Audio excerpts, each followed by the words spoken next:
신앙이라고 하는 주제를 가지고 6번째를 지금 나누고 있는데, 오늘은 15절을 중심으로 하려고 합니다. 15절이 뭐라고 했죠? 뭐 하지 말라? 도둑질하지 말라. 한번 나는 한 번도 도둑질 해본 적 없다 하는 사람 손들어 보세요. 다 도둑놈이네. 한번 옆 사람하고 인사하십시오. 당신 도둑놈이니까. 다 도둑놈이에요. 다 도둑놈. 나도 도둑놈.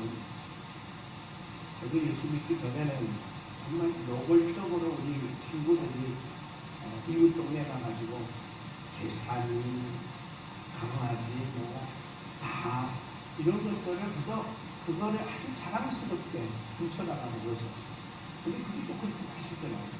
근데 좀 있으면 나와요. 훔쳐먹는 게 맛있고 달콤하대요. 네.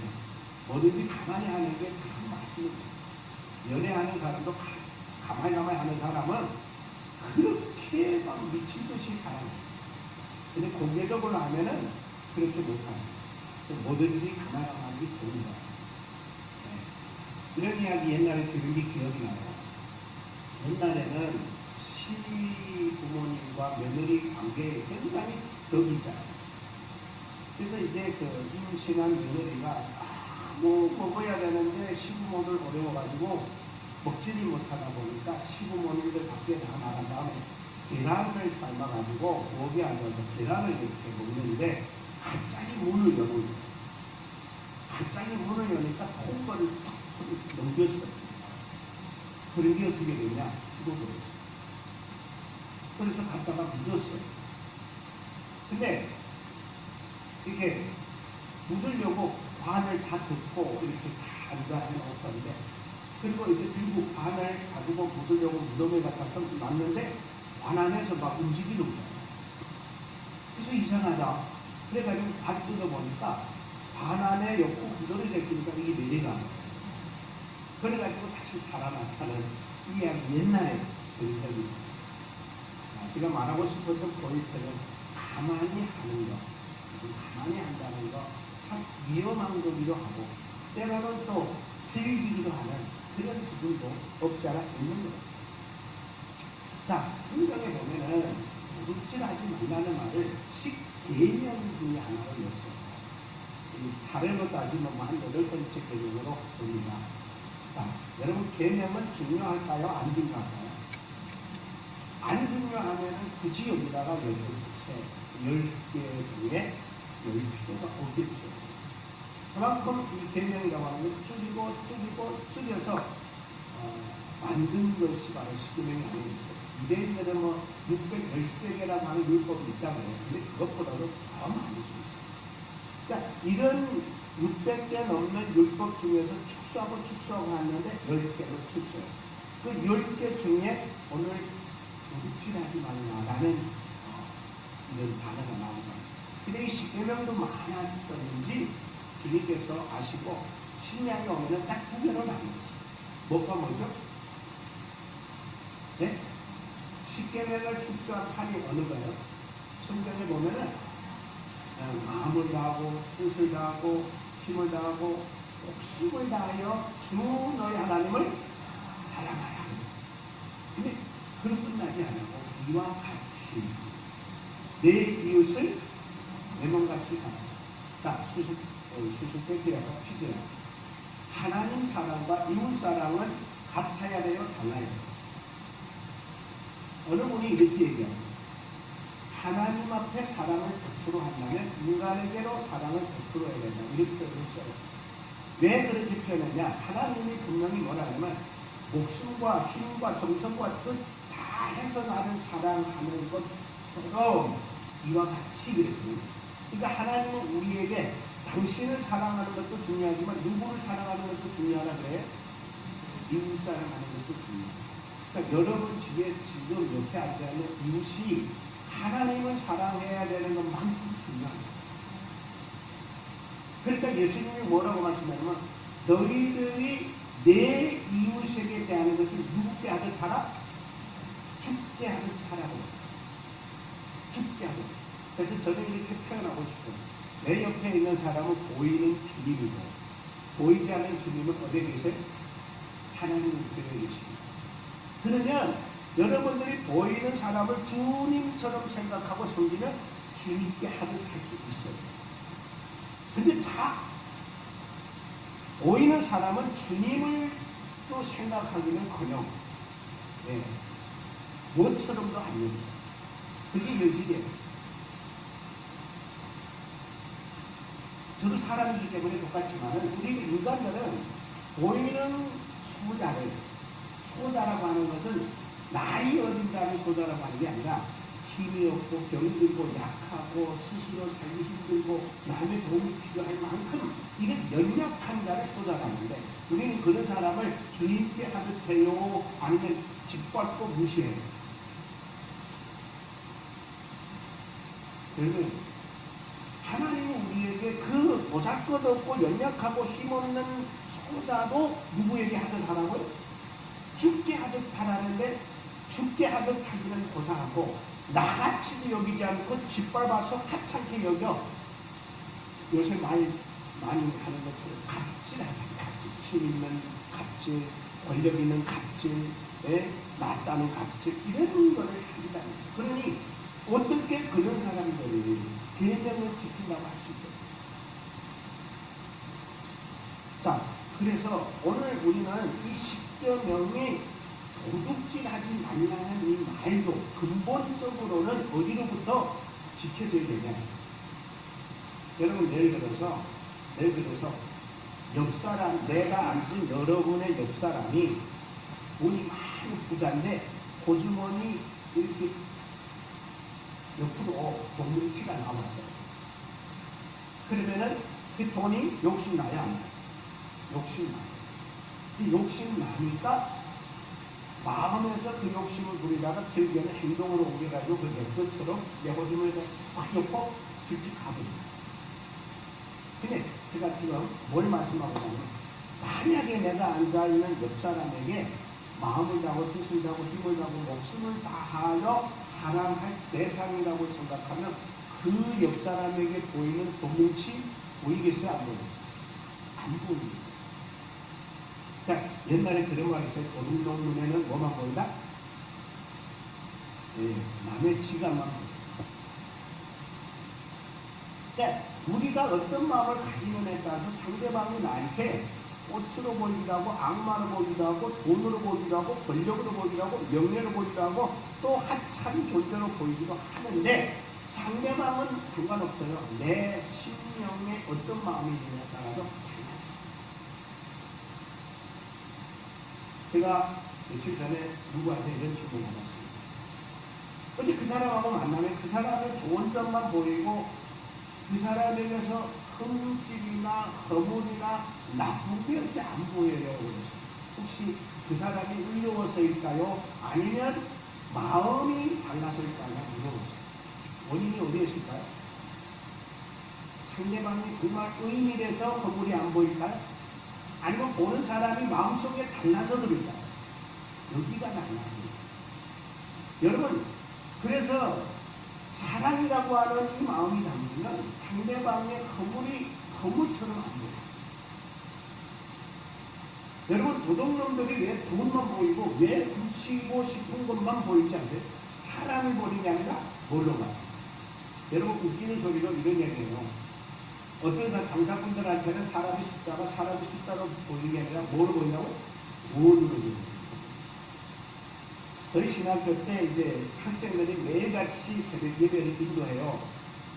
근데 이제 다 신학교니까 다 초면이잖아요. 설교도 처음 해보는 분도 있고 뭐 그런데 다 한 번씩 올라가는 게 긴장해요.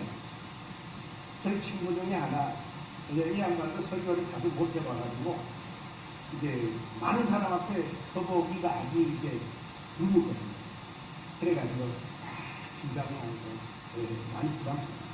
그러면서 하는 말은 이따 올라가서는 다 콩마대다 생각하고 콩마대다 생각하고 하겠죠. 마음가짐에 콩마대로 생각하면은 두려울 거 없어요. 자, 무슨 얘기냐면 우리 마음을 중요합니다. 여러분 물어보고 싶습니다. 도둑질은 어디서부터 출발합니까? 네. 그래서 일단 제가 원어로 해석해놓고 주석가들이 해석해놓은 이 도덕질에 대해서 먼저 여러분한테 좀 말씀을 드리고, 그리고 이제 좀 더 나아가겠는데, 도둑질 하지 말라라고 하는 이 말의 주석가들의 해석과 유대인들의 법에 의해 보면은, 첫째는 재산권 보호에 대한 명령이다. 무슨 말인지 아시죠? 재산권에 대한 명령이다. 보호 명령. 그러니까 한마디로 말하면 여러분이 각자가 재산이 있는데 그거를 훔쳤다는 것은 그들이 재산에 대한 보호 명령을 지키지 않는다. 그러니까 예를 들면 이거예요.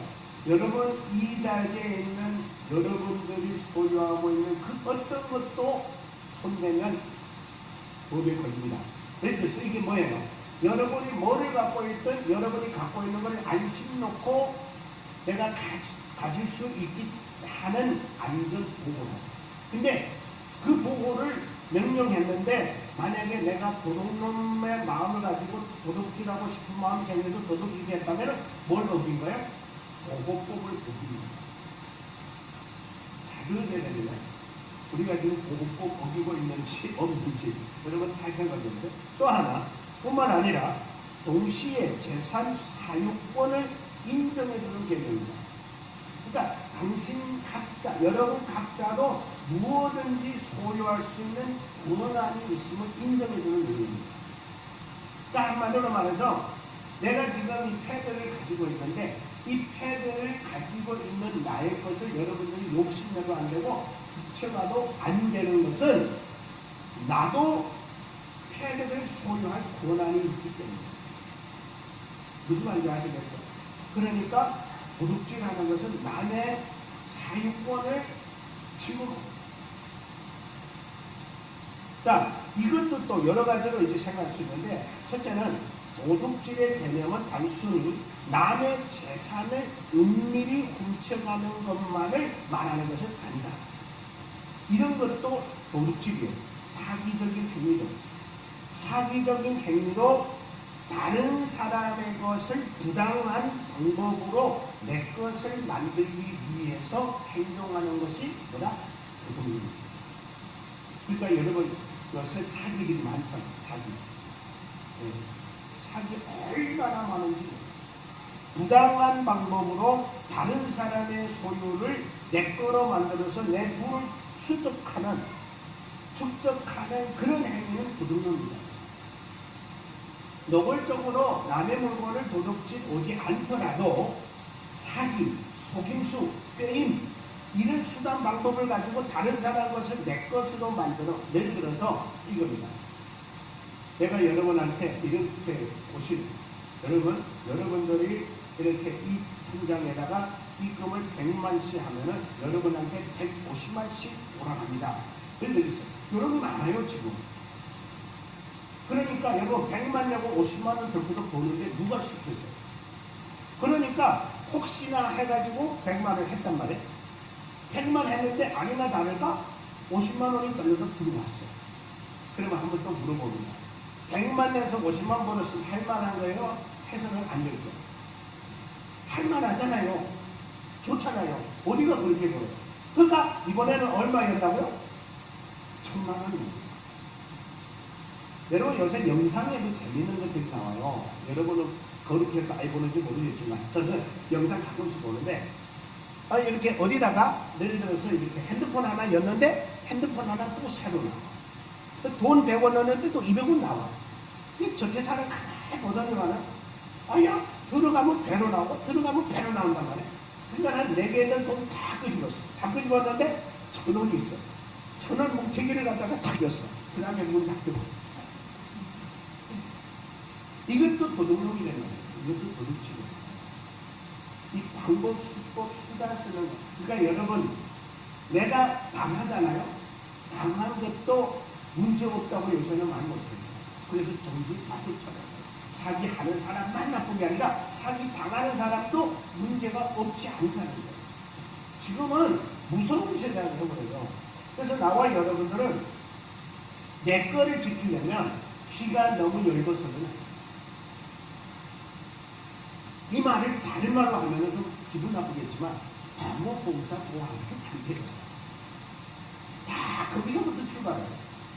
여러분 어느 세상 바보 등신 처치가 100만을 보내는데 50만원을 더 줍니까? 그 사람 바보입니까? 그렇다면 거기서부터 우리는 뭘 해봐야 돼요?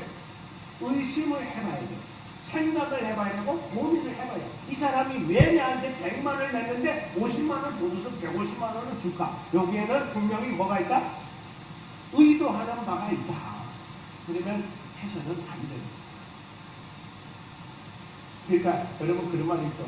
눈 뻔히 뜨고 사기당했다. 그걸 보면 안 합니다. 여러분 세상 모든 사람을 내 마음처럼 생각하면 안 돼요. 여러분의 마음이 선량하다고 다른 사람의 마음도 선량하다고 생각하면 안 돼요. 그래서 세상에 가장 믿기 어려운 게 뭐다? 사람의 마음. 사람의 마음이다 하는 것을 우리가 알아요. 왜? 도둑질하는 것도 무섭지만 도둑당하는 것도 이 책임입니다. 네. 그래서 너무 거기에 거슬러 올라가 보면 뭐에 연결되느냐? 지나친 욕심에 치우치지. 그러니까 여러분 월급도 똑같아요. 월급도 200만원 예를 들어서 계약하고 들어갔으면 200만만 준다면 땡큐 하고 열심히 하세요. 그 다음에 나머지 더 주고 안 주고는 사장이 알아 합니다. 근데 문제는 뭐냐면 200을 줬다고 해가지고 300 받겠다고 막 그러면 사장이 왜 300 주겠어요? 생각하는 게 어리석지. 열심히 200 받으면서도 300 할 만한, 300 받을 만한 일을 하면 사장이 왜 안 주겠어요? 그러면 우리가 출발이 중요해요. 여기에 제일 중요한 게 이거다. 욕심을 내려놓자. 욕심 내려놓으면 200만에 만족하면 250만 주고 250만 받고 250만 받고 열심히 하면 사장님을 통한 하나님은 주기 쉽다. 또 우리 인간은 뭐가 냐면 하나 주면 하나로 봐도 할렐루야 감사합니다. 정말 하나도 없을 분에게 하나를 주셔도 감사할 텐데 왜 하나입니까? 왜 하나입니까? 그러면 주인된 하나님이 뭐라고 그러죠? 내 그 갖고 내 마음대로 하는데 네가 무슨 의견입니까? 그렇지 않아요? 아니 하나 주인이 하나 당연히 주고 줬으면 됐지. 왜 하나를 약속해놓고 두 개를 기대하냐? 왜 도둑놈 싶어져? 여러분 이 자리에는 그런 마음이 없기를 바랍니다. 그러려면 하나를 받고 두 개 받을 만한 일을 하세요. 그러면 여러분들이 기대 안 해도 사장이 감동 먹어서 야 이런 사람한테 돈 더 안 주고 어디라도 주고 너를 50만 주고 250만 주고 그러면 여러분들이 그냥 고개 땅에 떨어지게 막 경의하면서 감사해요. 그렇게 고마워야 진짜 고마워. 50만원 더 주기를 기대했는데 20만 딱 올려줬어요. 에이 이런 마음이 나오는 거예요. 더 주고도 욕먹고 더 받고도 욕하는 거예요. 원인이 어디에 있느냐? 여기. 그래서 사람들이 그런 말 많아요. 속에는 다 똥이 들어있잖아요.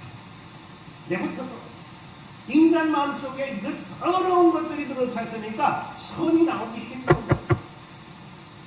여러분 도둑질 한 사람만 도둑이 아니라 도둑 마음을 가지고 있는 마음도 도둑놈이라니까.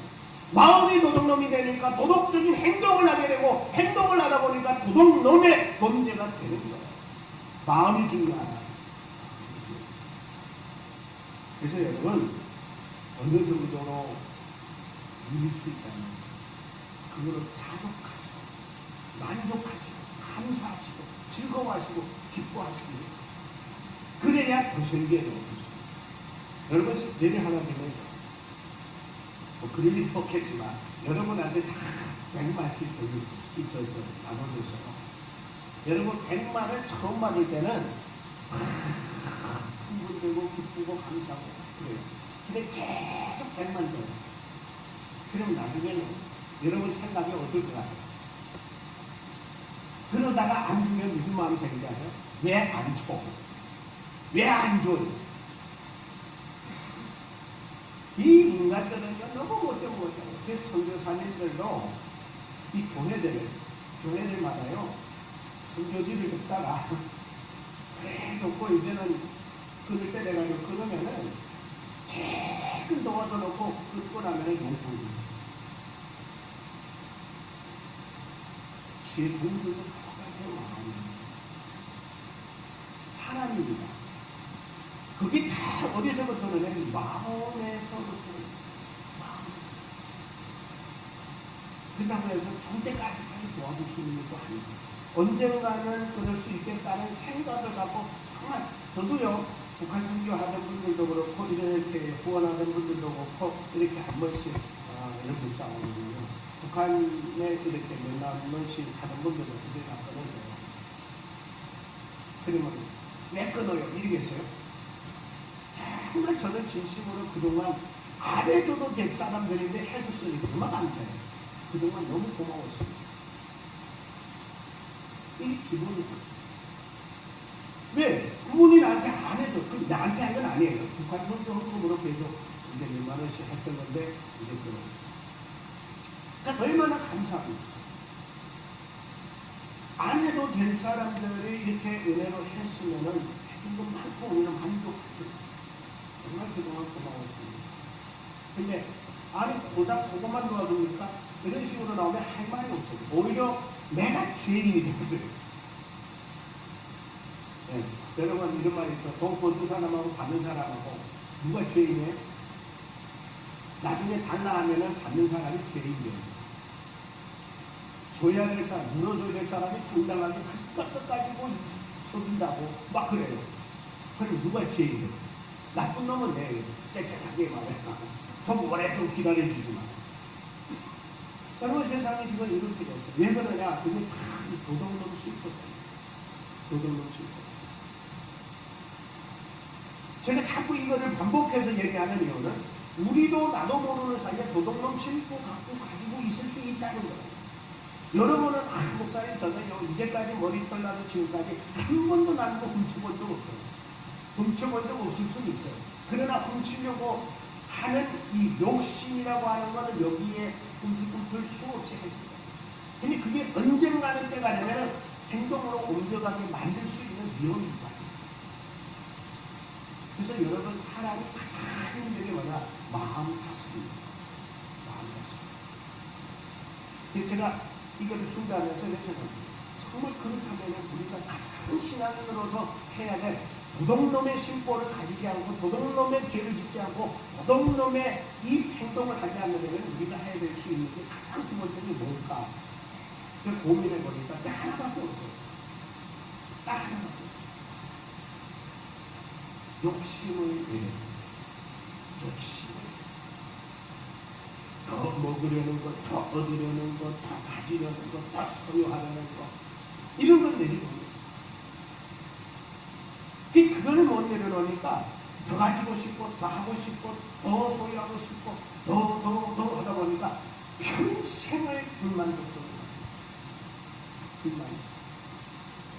여러분 도둑놈들이 만족 있을까요? 아무리 많이 도둑치려도 만족이 없어요. 그렇게 사는 인생은 도둑놈의 인생이라고. 도둑놈은요 평생 불안하고 평안 없는 삶 삽니다. 왜? 자기가 양심적인 죄인이거든요. 여러분 범죄자가 발 뻗고 잠자는 거 봤어요? 그래서 옛날에 그런 말 있죠? 한 매 얻어 맞는 자는 발편감을 갖고 때린 자는 발편감을 못 잡아. 언제 들이닥쳐서 원수가 붙죠. 도덕론도 똑같아요. 차라리 당하고 마는 게 훨씬 편해요. 그래서 여기서 이렇게 얘기하면 남의 금품을 부당하게 차지하는 행동을 도덕론이라고 합니다. 부당한 방법으로 자기의 부를 추적하려고 하는 일체의 행동이 도덕론의 행동입니다. 여러분 요새 은행에도 많이 스캔을 터지더라고요. 은행을 직원이 은행의 것도 자기 거 만들어가지고 해당되는 거 주는 그것도 도덕론입니다. 다만 직접적인 훔치는 것뿐만 아니라 또 한 가지 부주의로 실수로 태만으로 인하여 남의 재산에 손해를 보는 것도 부주의. 여기서 말합니다. 그러니까 한마디로 말하면 내가 정신 차리고 부지런해서 피해를 주지 말았어야 할 일을 나로 인해서 저질러서 행동했다면 그러면 이거는 내 책임이다. 근데 여기서 범인은 여러 가지로 해야 돼요. 도둑질에 대한 이 금지 대상은 돈뿐만 아니고 재산뿐만 아니라 기술, 지식, 정보. 요새는 여러분 돈보다도 더 무서운 게 뭐냐면 정보예요. 정보, 기술. 이런 것들은 얼마나 막 이렇게 해요. 무슨 생각? 해킹해요. 그래서 요새는 전화번호도 마음대로 못 줘요. 그래서 정복해가. 이런 거 다 도둑놈 내줬거든요.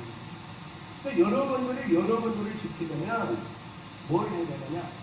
이런 것들을 잘 알아야 돼요. 이게 잘 알아요. 어떻게 도둑놈? 요새는 무서운 게요. AI가 나온 후로는 여러분 파산하잖아, 파산. 파산을 하면은 딸아, 나 지금 돈이 급히 필요한데 돈 좀 보내. 그러면 화면에 뜬게 딱 자기 아빠예요. 그러면은 믿겠어요? 안 믿겠어요? 믿을 수밖에 없잖아요. 갑자기 내 아들이 밖에 나가는데 우리 아들이 화면에서 아빠, 나 돈 좀 보내줘. 나 지금 사고 났어. 그러면은 글쎄 여러분 어떻게 해야 되느냐? 앞으로는 가족들끼리도 우리가 이런 암호를 해서 이 암호를 답할 때 많이 부모 자식 간의 관계, 가족의 관계를 확인해요. 절대 음성이나 화상 갖고 돈 보내주면 아닙니다.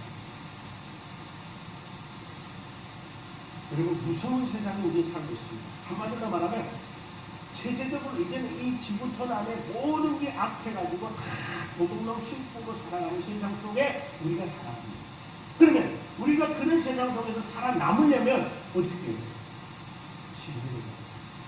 지혜롭다는 게 뭐예요? 분별력이 있어요. 분별력은 어디서 오느냐?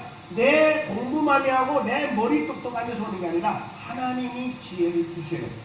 그래서 하나님이 분별력을 줘야 이것은 옳고 이것은 아님을 구분해서 갈 길 가고 가지 말 길은 안 가며 할 일만 하고 해서는 안 될 일은 안 해야 되는 지혜로운 자가 되시기를 주의 이름으로 축복합니다.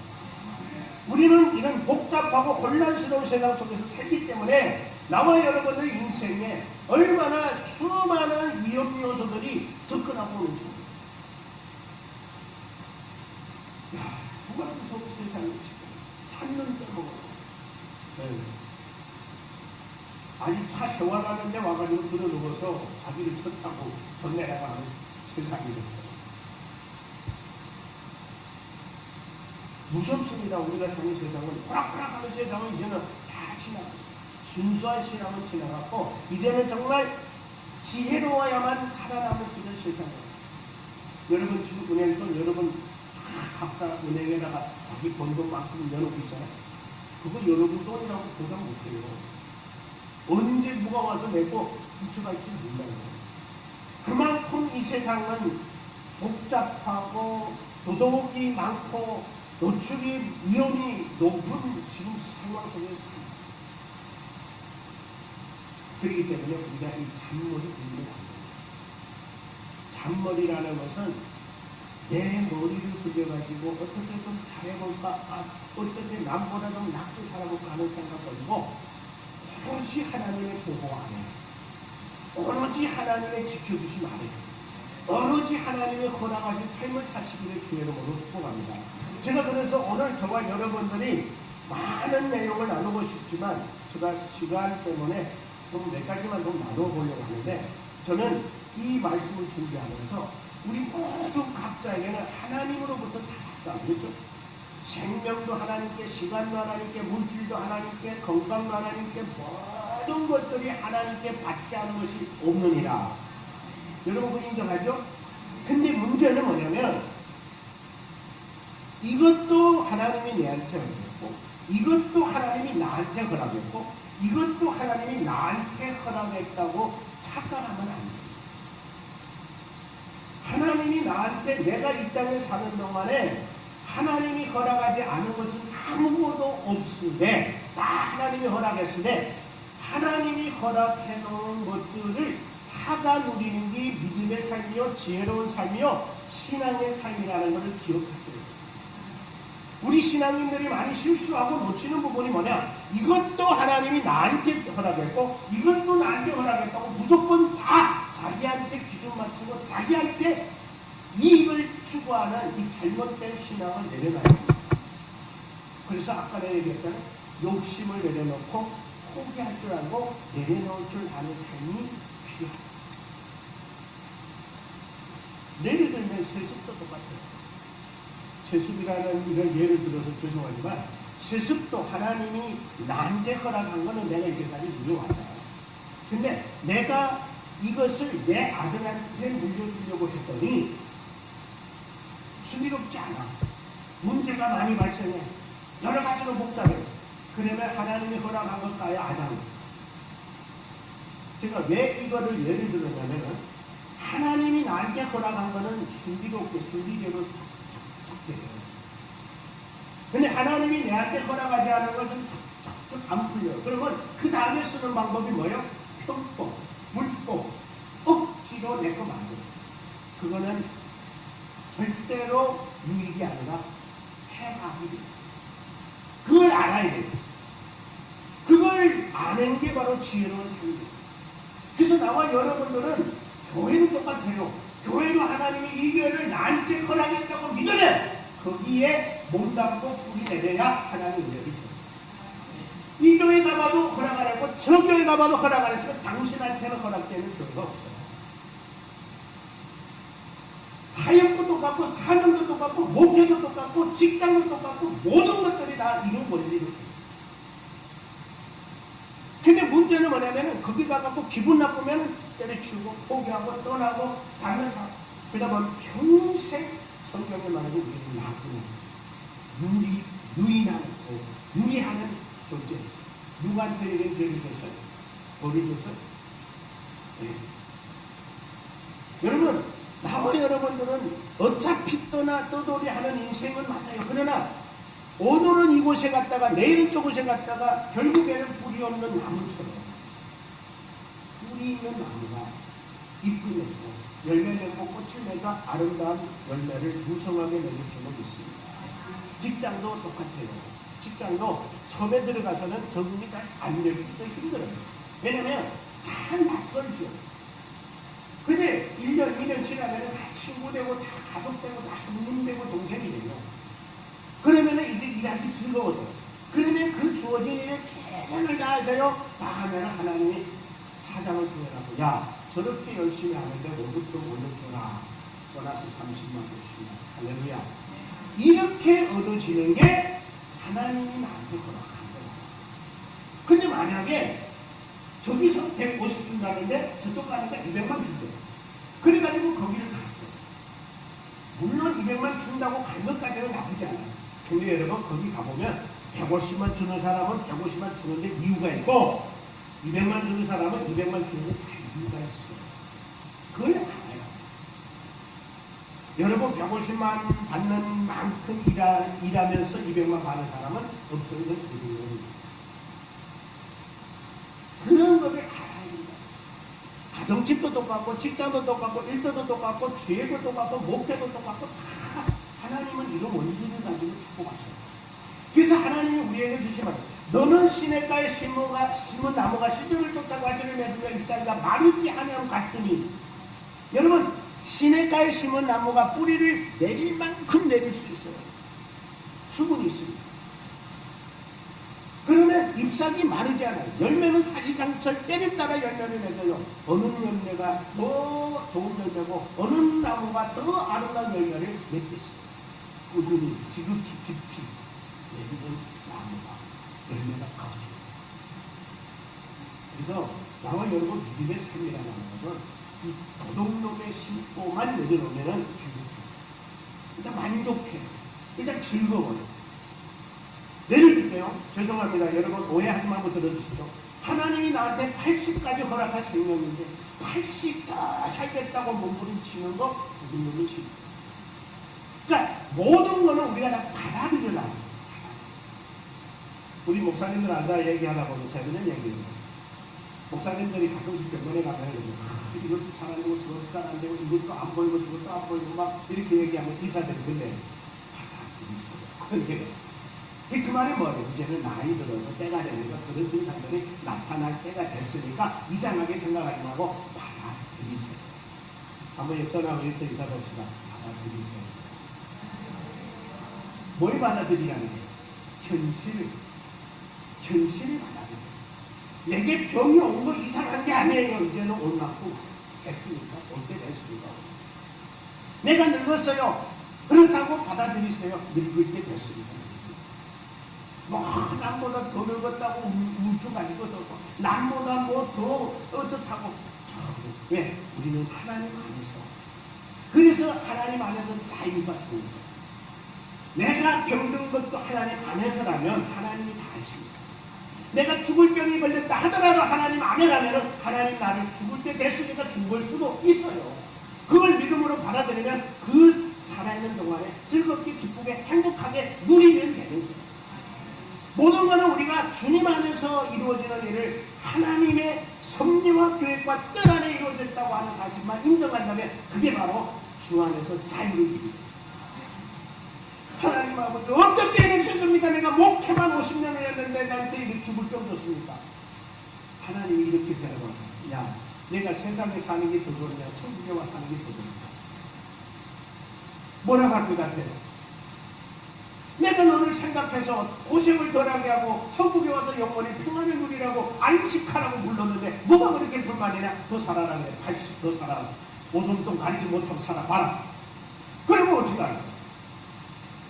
이해되죠? 무슨 말인지? 그러니까 우리가 너무 지나치게 내가 기준 세워놓고 그거를 나한테 맞추려고 하지 마요. 오늘까지 살게 하신 하나님 감사합니다. 그럼 내일 또 감사할 기회를 주셔요. 하나님 오늘도 남들은 일거리 없어 놀겠는데 일할 수 있게 해주셔서 감사합니다. 아니 그럼 내일도 또 일하게 한다고요. 하나님 내가 무슨 잘못을 그렇게 많이 했다고 나한테 이렇게 힘든 일 줍니까? 그래 힘들어 내일부터 일하지 마. 일거리 안 주면 어떡해? 여러분 나는 지금 하나님도 아닌데 하나님의 관점에서 생각해보면 뻔한 거잖아요. 우리가 이길까요? 하나님이 이길까요? 절대 우리는 못 이겨요. 하나님은 다 이유가 있고 뜻이 있고 다 하나님 때가 있어서 하신 거예요. 그러므로 뭐하자? 현실을 내가 병들어 육체적으로는 활동 못하지만 머리는 성하고 입은 성하고 귀, 눈은 성하니까 하나님 앞에 입술로 찬양하고 입술로 기도하고 입술로 좋은 복음만 전하자. 이거를 하다가 가는 거예요. 그러니까 여러분 우리 인간은요. 물론 인간적으로는 난 80년을 살 거야. 이런 마음을 가질 수 있어요. 그러나 하나님은 우리한테 얼마나 허락했는지는 누구도 몰라요. 그렇다고 하나님 난 몇 살까지 허락해 주셨죠? 물어볼 수도 없고 그거 다 대답해주면 이 세상에 제대로 되겠어요. 야 이제 하나님 나한테 한 달밖에 허락 안 했잖아. 먹고 마시고 즐기다. 그러면 어디가? 그러니까 모르는 게 은혜라. 한번 따라합시다. 모르는 게 은혜라. 항상 몰라야 되는 은혜라. 모르는 게 너무 많아. 몰라야 될 게 너무 많아. 알면 해가 되는 게 너무 많아. 그래서 여러분 이 세상은 끊임없이 발전하고 끊임없이 이렇게 발전해서 우리가 모르는 수많은 호화로운 생활도 많아요. 근데요 여러분 알아야 됩니다. 내가 아는 만큼 그래요. 더 이상 알려고 하지 말고 그래서 정말 알려고 하지 말고 알면 다 치워요. 여러분 이제는 무인기 이제 있어가지고 무인기도 이제는 택시처럼 하고 개인으로도 이제 사용할 수 있어요. 그럼 예를 들어서 이거 스위치 하나 누르면은 그거 딱 앉아가지고 인천공항까지 가요. 근데 우리는 그런 거 알면 어떻게 합니까? 우리는 그런 거 누리는 게 문제잖아요. 그 모르고 살기 모르고 내가 그래서 살기 최고다. 그래서 여러분 저는 목사들 앉아서 보면 목사들 차 좋은 차 타는 사람들이 노리고 있어요. 제 차는 경대에서 제일 이당이에요. 경대 나오고 아반떼 근데 저는 어디 갈 때마다 내 차 제일 좋다고 생각해요.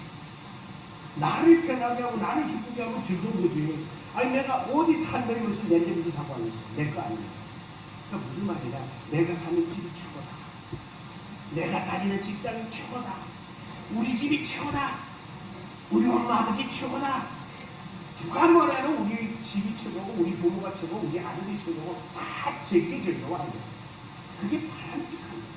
근데 문제가 어디서 오느냐? 남의 게 자꾸 좋은 거야. 남의 집이 좋고 남의 차가 좋고 남의 마누라가 좋고 남의 자식이 좋고 남의 좋고 그래서 그러잖아요. 오늘 여러분 17절 다시 한번 읽어볼까요? 17절. 자, 그래서 하나님이 뭐라고 하면 내 이웃의 집을 탐내지 말라 해놓고 내 이웃의 뭐를?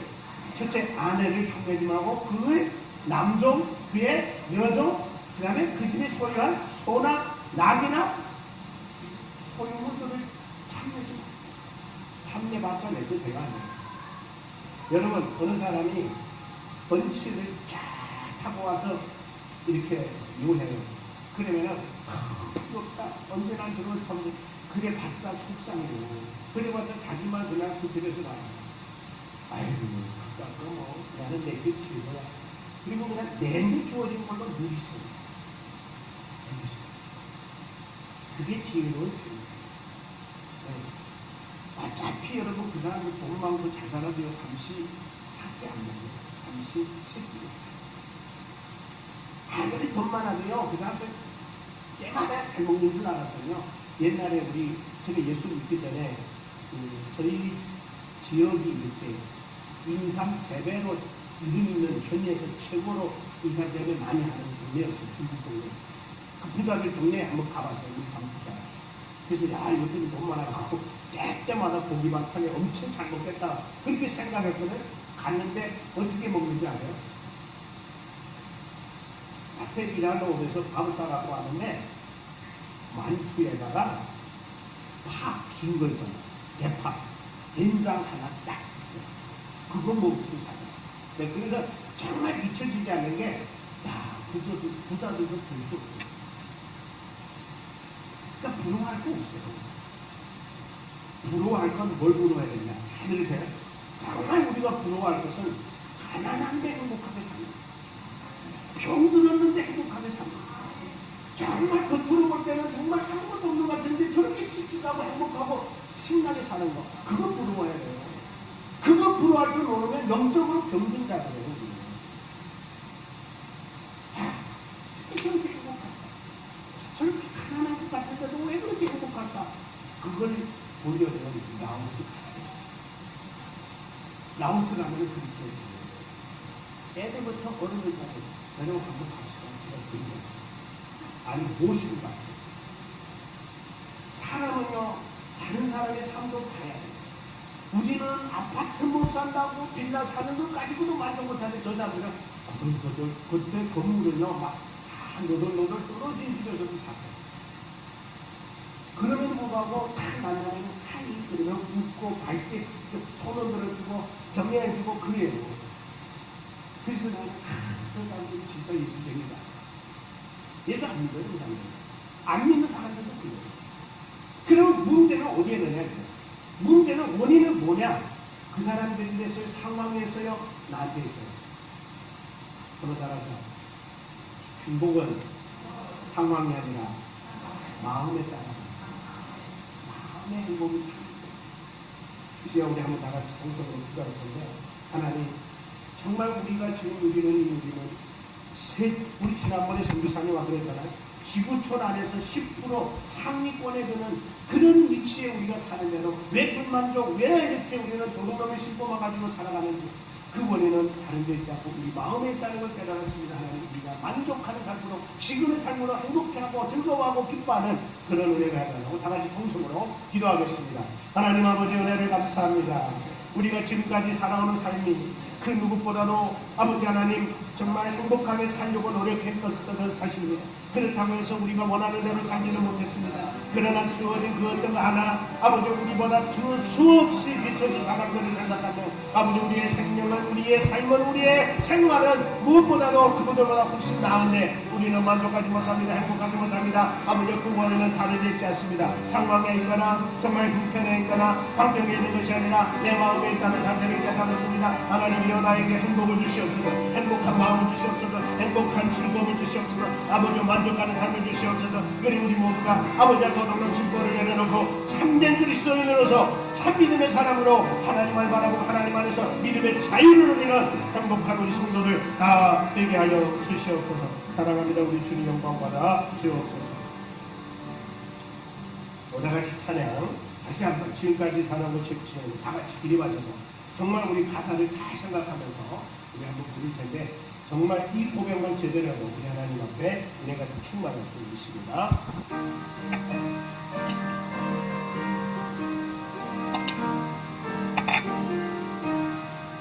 지금까지 지내온 것 주의 것으로 내가 한없는 주의 사랑 이도 말하며 언제나 그의 손이 항상 살펴주시고 모든 일을 저 안에서 영원하게 하시네. 궁금함도 연약하는 죄인 받아 사네. 것이 무엇이냐 주의 은혜 좋다나 사랑 없는 거리에는 험한 성길에는 주의 손을 곱게 잡고 찬송하며 가리라. 다시 올 날이 날도 널로 나가 부러운 짐 주게 하며 날도 멀다네. 나를 위해 예비하신 고향집에 오라노 아버지의 품 안에서 영원토록 다시 한번 하겠습니다. 다같이 손 들고 두 손 높이 들어갑니다. 지은혜가 하리없는 주의 사랑 지기로 말하며 사랑해나 주의 손이 항상 살펴보시고 모든 일을 저 안에서 영원하게 하시네. 공동함도 연락하여 죄인 받아 사랑을 뜻이 보시나 주의 은혜 좋다가 사랑 없는 거리에는 험한 손길을 주의 손길 곱게 잡고 찬송하며 하리라. 주님 다시 뵙을 날이 날로 따라가 무거운 짐 주게 하며 날도 멀던데 나를 위해 예비하신 고향집에 돌아가 아버지의 품 안에서 영원토록 살리라. 지금은 우리 주 예수 그리스도의 은혜와 하나님 아버지의 무한하신 그 사랑하심과 주 성령님의 교통에도 역사 충만하시고 오늘도 주의 말씀을 들으며 다시 한번 나의 신앙을 돌아보고 다시 한번 내가 어떤 심정 어떤 마음 가지고 살아가고 있는지를 돌아보게 하신 모든 성도들이 삶 속에 결단과 다짐이 있게 하시는 모든 성도들 머리 위에 가정 위에 직장 위에 이 나라와 이 민족 위에 헐벗고 굶주리는 저 국력의 백성들과 중국과 대한민국 모든 국민들 위해 지금으로부터 영원토록 함께 있을지어다. 아멘.